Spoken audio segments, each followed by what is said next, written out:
This is my domed atmospheric flat earth model. I experimented with drawing circumferences from a square using any of the lines, of the diagonal lines within the square, for a radius relationship with other spheres, other circles, that is. This is a top to another container. It was here, just a use container. This is a shade for a light fixture, for that light fixture. I just looked up one day and saw that it was useful for this purpose. This is aluminum foil that I shaped by molding it from within this fixture, and then kind of refined it so that it could twirl, in case I needed to show that the heavenly bodies twirled. You know, if I poke holes in here, or like the celestial constellations, then I can show that the heavenly bodies are orbiting around the Earth as a dome. And this obviously represents the Earth, flat disk Earth, and the white cotton represents Antarctica barrier at the edge of the Earth. So, as they say, this would be the center, what they call the north of the globe. And as they say that any compass, no matter where you put it, whether it's on the outer rings of the Antarctic edge, which they call the south, or the center, the compass is always going to point towards the center, which means there is no southern magnetic pole. There's only a center magnetic pole. And the only curvature of the science, the science that does work, the curvature is from the atmospheric dome. So I'm still researching whether or not there's a tilt element. They claim with the so this would be like a 23-degree tilt, 190-degree to a 23-degree tilt, if the atmospheric dome, or the heavens basically, was rotating. And actually it would be the heavens and the inside orbiting inside. The actual atmospheric dome is not rotating, but the heavens are rotating, just like you would see in a planetarium scenario. It's the same type of experience. So that is what they're saying is the true model of our Earth structure. And this is just my little basic model of it. And it is my premise, based on other people's research, that the pyramids replicate this, the science of it, the math of it. And the pyramids, particularly the Great Pyramid, my premise given to me, I believe, by God, is the Tower of Babel, because the biblical text actually refers to going towards, away from the sun, not towards the sun, in terms of the Shinar plane. And I believe that the Shinar plane, the original Shinar plane, was in Kemet, what they call Egypt today, and it's the plain of Giza now. And that if Nimrod built another tower in Mesopotamia, in Babylonia, Syria, Nineveh, then Nimrod did it as a memorial to the original Shinar plane, and so it may have been also called Shinar. I think that in terms of both of the Great Pyramid and the tower being considered unfinished, that the top, which this is just a round top, but the apex capstone of the Great Pyramid and the Tower of Babel was considered unfinished. And basically, I think that the machine was not operative, was not able to be put into operation as it was meant to be before God kind of disrupted things. Not kind of, but disrupted things. And I think the point was for it to be built as a monument, as a of the people, but also of God, a thumbprint, so to speak, of God. And that's all God needed them to do. But obviously, the ingenuity, the technology existed without the functioning of the Great Pyramid becoming most apparent for them to build the Great Pyramid. So what I understand now is they had full knowledge of electromagnetic energy, the electromagnetic field that is inevitable when you have movement of electrons. And so everything that has electrons, when the electrons are in motion, depending on the velocity or the speed, the acceleration, as they say, will determine the electromagnetic field strength. So it's my understanding that that's where the whole point of energy is energy, whether it's solid, quote, matter energy, or gas energy, or spirit energy. And I think the whole concept of matter, from gases to solids, the infinity of the gas end of the spectrum is spirit. And so there are certain lights that we cannot see at certain frequencies. Our sights are not sensitive to what they call the gamma rays. Lights are what we can see, and then beyond that, we can't see the other colors. Well, I think that's what spirit is. The spirit is the extreme, or the infinite spectrum of light that we cannot see with our physical eyes. And I believe that's where God exists. And so that's what I mean. I think that's what they mean by spiritual bodies. So with that, the dispersing of the people, the one people, all the Noah's immediate descendants, built the ark with God's divine pattern built the pyramid, rather, I believe, from the patterns that God gave him for the ark. It had said that the length of the ark is equal to the height of the pyramid. And I think that was the pattern of the parameters. And I think the ark was patterned after the dimensions of the earth, because God is all and all is God. And I believe the electromagnetic field, the planets, are all related to each other because God took one point, and from that point, which is God, created everything in relationship to that point. So the pyramid base of the perimeter base of the Great Pyramid is, as Keith Hunter has demonstrated, is equivalent to or related to the parallel of 30 degrees north, where the pyramid is located, the altitude at which the pyramid is located. And all the numbers correlate in relationship of the pyramid to the earth. And all the, just like, so that's numerology, just like the biblical text is full of intense mathematical numerology and relationships. So I think that's just God's way of saying, I exist. So get over it. I'm in control here.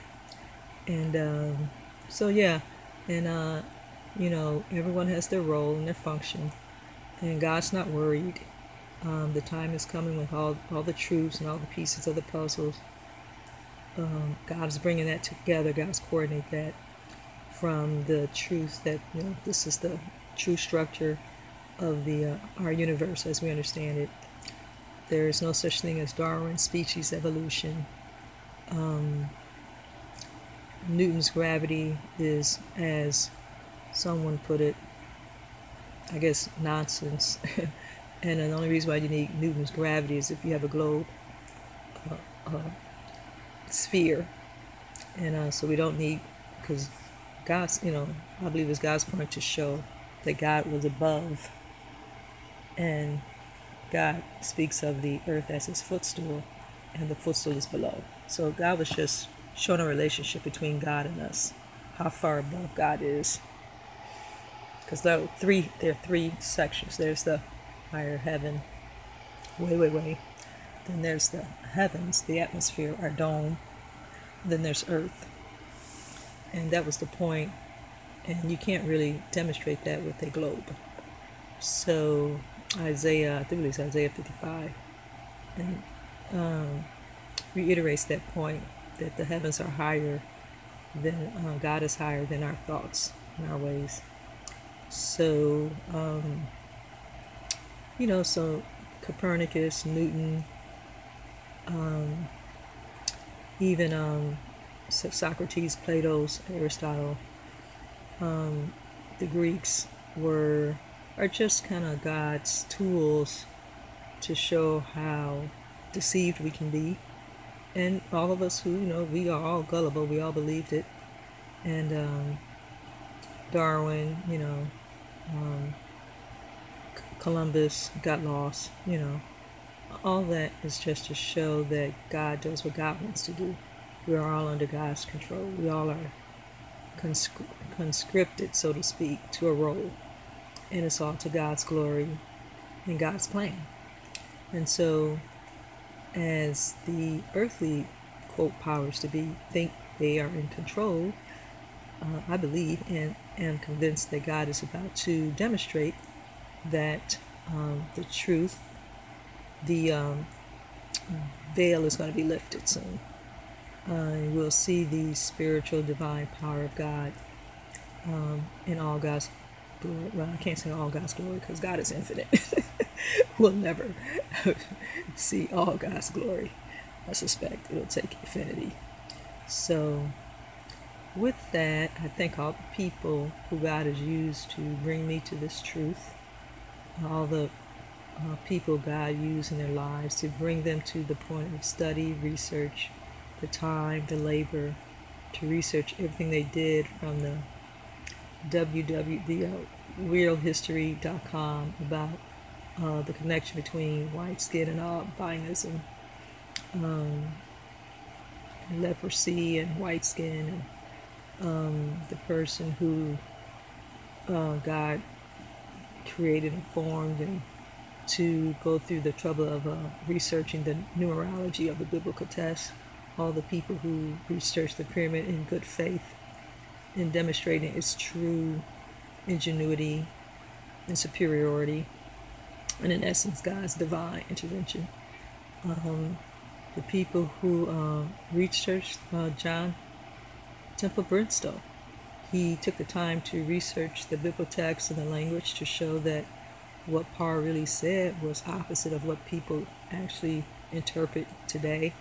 The patriarchal mindset of Egypt has the dynastic Egypt, not the or Kemet, I should say, has filtrated or was stolen by the Greeks, and basically was like a Trojan horse, and it has been spread through that Trojan horse to Greece, ancient Greece, Rome, and the UK, the Europe, and now the United States, and pretty much all over the world, the so-called superpowers. And with that, yes, we have all been humbled, but to God's glory and our blessing. And like always, when God raises up an axe, God will destroy the axe. Or as God said about the waves, they were powerful, flooded the earth, but then God said, no more, go back to your boundaries. So God will contain and restrain us. So it is time, I believe, that God will contain and restrain the axis, the upheaval, the patriarchal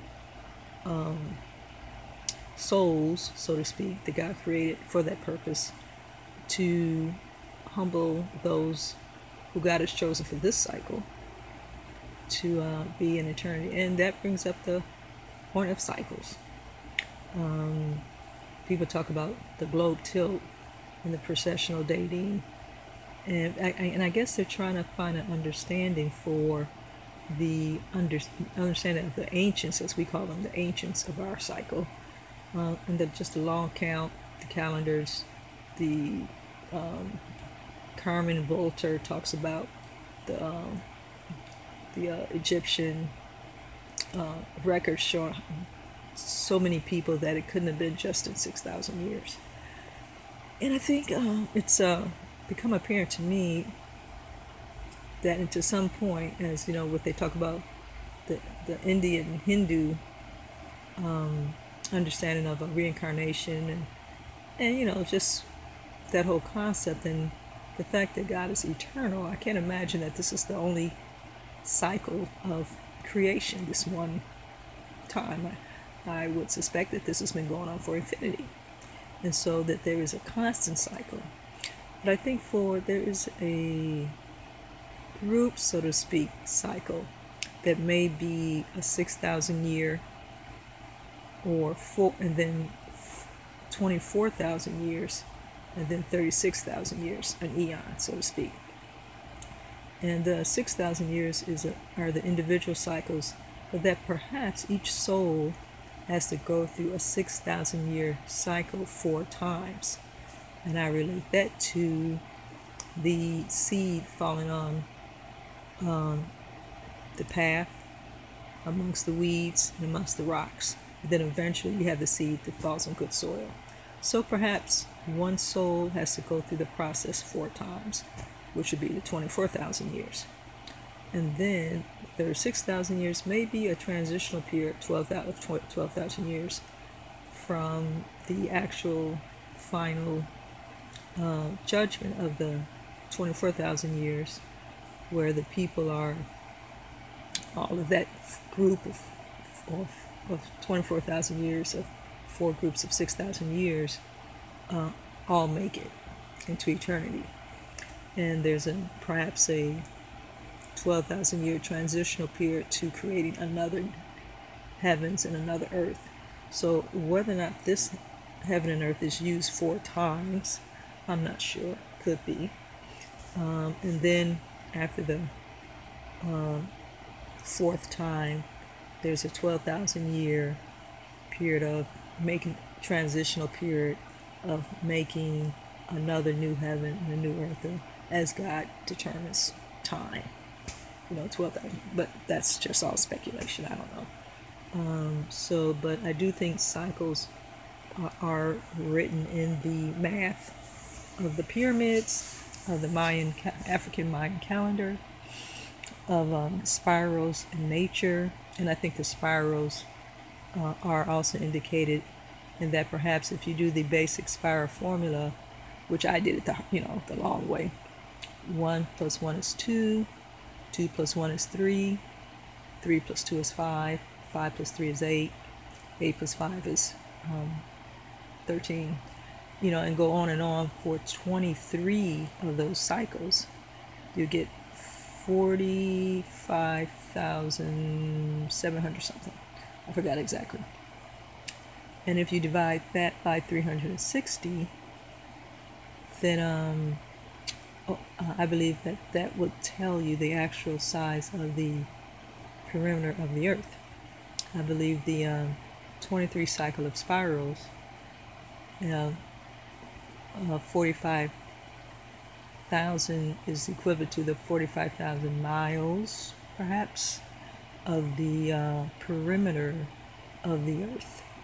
Because if the equator, quote, equator, which is really just the midpoint between the solstices, and with the heavens being above the earth rotating, and the earth being flat, the range by which the earth travels from the height of the what they call the elliptical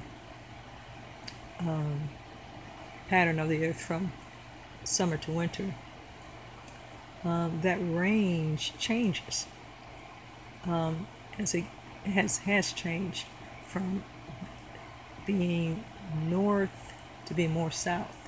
And I believe that there was a dramatic change which caused the flood and the great continental divide. There's a relatively significant, substantial change where the sun's range of rotation, orbiting, and the path, the altitude path, has been lowered.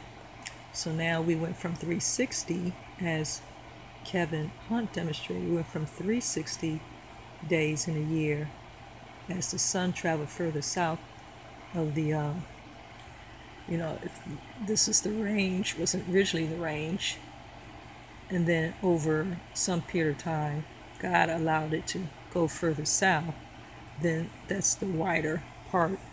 This is the wider part of the dome. So it will take more time. So we went from 360 right here. This also demonstrates the Tropic of Cancer and Tropic of Capricorn zone. And the equator, as they call it, quote, equator, is only the midpoint of that range.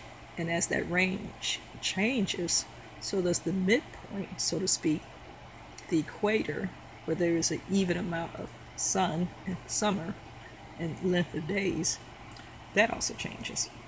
So the whole concept of the equator and the solstices is dynamic. It is not fixed.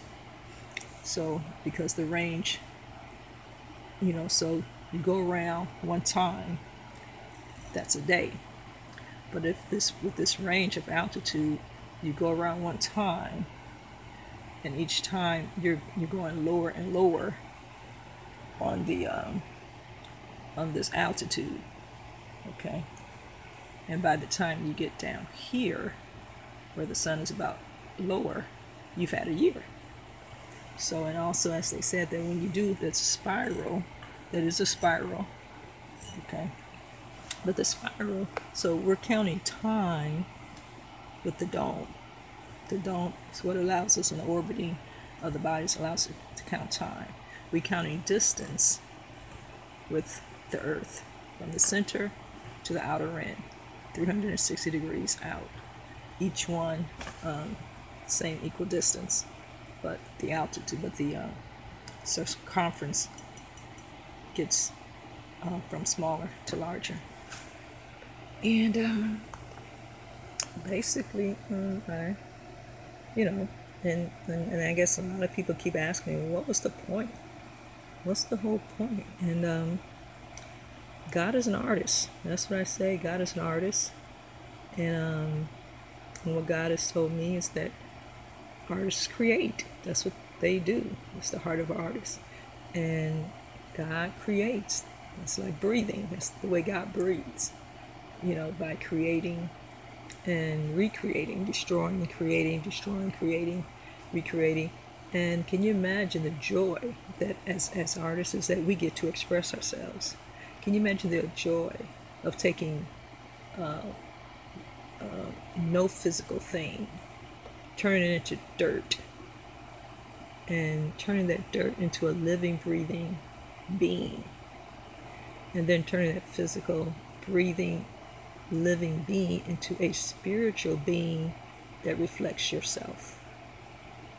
So I think I can relate to that. I think I can relate to what it feels like to express my emotions in dance or athletics or even a rap. And I think all of our emotions that we feel reflect who God really is, because we think of God as some innocuous, unfeeling Greek God, but that is so far from the truth. That everything we are reflects God. Our emotions, our so-called intelligence, which is really just God-given insight. We know we are on a need-to-know basis, and each individual knows what God wants us to know when God wants us to know it. So there is a feeling that we figure stuff out. There is a feeling that we can reason. But it's more or less just removing the blinds at certain times. And free will, well, by this time, we should all understand that that's just a formality, the best way I can describe our free will is a sense of free will. That's incorporated, that's designed into God's plan. We will always feel as though we have a choice. No matter what we know, we're going to feel like we have a choice. But we can also understand and respect and appreciate that God is all powerful. And whether you want to think of it as a puppeteer controlling a puppet, that's fine. Or a computer program, that's fine. Or even a complex, intricate computer server, that our brains, are like. And God is the programmer who programs our brains, and each brain is like a server. However you like to think of it, the bottom line is that we cannot deny that we still have a sense of free will. We still have a sense of being independent, of being human. It just isn't absolute relative to God. There is no thought, there is no cause and effect, there is no DNA, there is no decision, there is no opportunity, no choice that God has not predetermined. And I learned that from Hugh McCann, the late Hugh McCann. He was a philosopher. So,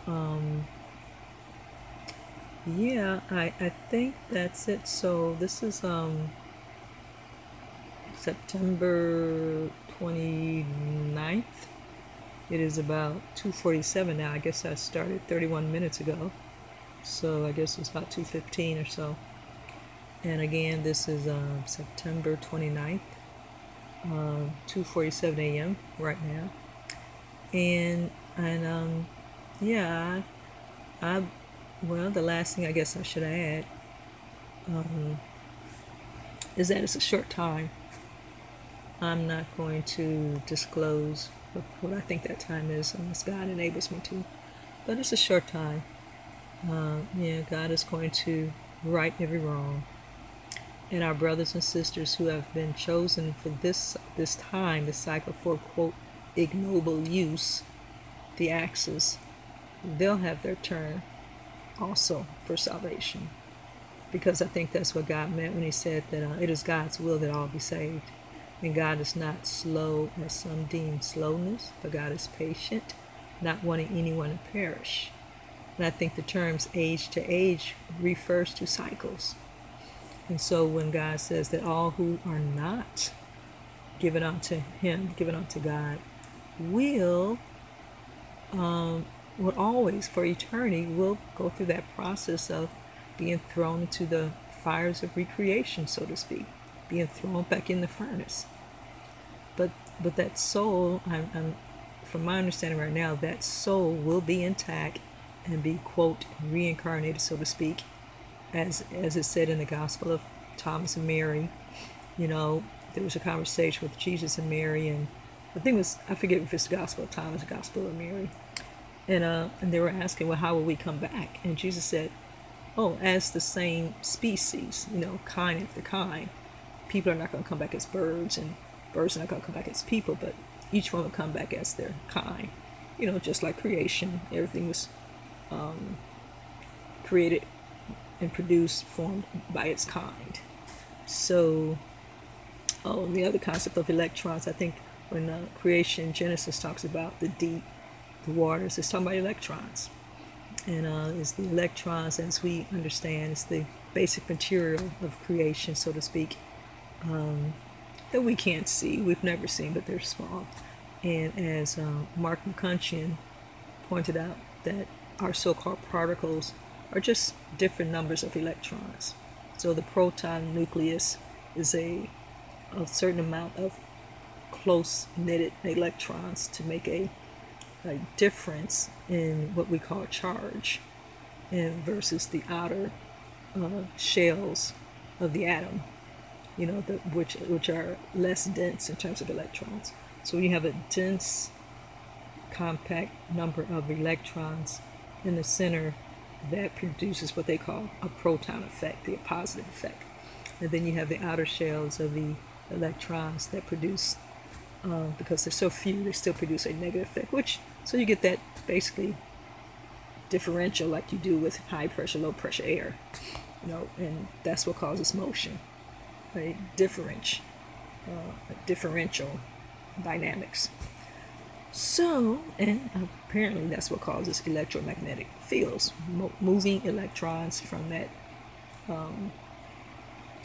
lesser to more electrons, whatever direction you're going in. I still don't fully understand it, but I'm trying to understand it. But that whole process causes the electromagnetic field, and that field is a matter, an aspect of matter that moves things or holds things into place like a magnet, or repels things, you know, whether you're talking about centripetal or centrifugal force. So it's a very simple concept of two motions, push, pull, and maintaining. So, you know, so I think Mark McCutcheon had a concept of, you know, talking about a globe paradigm. You know, he's trying to understand, well, how did things stay in orbit? How did they stay in place? So his concept was universal expansion. And he related to the same concept of Isaac Newton's, you know, 32 feet per second. So, you know, if everything is expanding at that same rate, then everything seems constant, you know, and everything is pushing out like an elevator going up. You don't know you're going to stay connected to the bottom of the elevator if it's going up at a certain speed. So, but you don't hardly feel it at some point. But anyway, I think I went on a tangent, pun intended. But so anyway, I think all the pieces, the major pieces have come together, and we have a, you know, God is going to reveal this aspect of God's character, because in essence it is God's essence. You know, all of this is metaphoric. Everything physical is a reflection of the true spiritual. So it's all metaphoric or allegorical. And God wants us to know God. You know, as physical beings, this is God's way of unveiling who God is, revealing who God is to us in our physical finite minds. And it's just creation, it's just art, it's just God's, what do you call it, when you have the choice. God is the only one who has the choice, you know, discretion. It's per God's discretion, you know, unto how God unveils God to God's art, which we are God's art. You know, we are God's offspring. We all are, you know, whatever our use, but, you know, whether it's ignoble or noble, we're all God's children, God's creation. And I believe that through the cycles, through the ages and ages, we will all have our turn to be saved. Thank you for listening, and I hope and I pray that God would bless this, and it will be to God's glory and our blessing. Thank you. This is Terry A. McCurdy.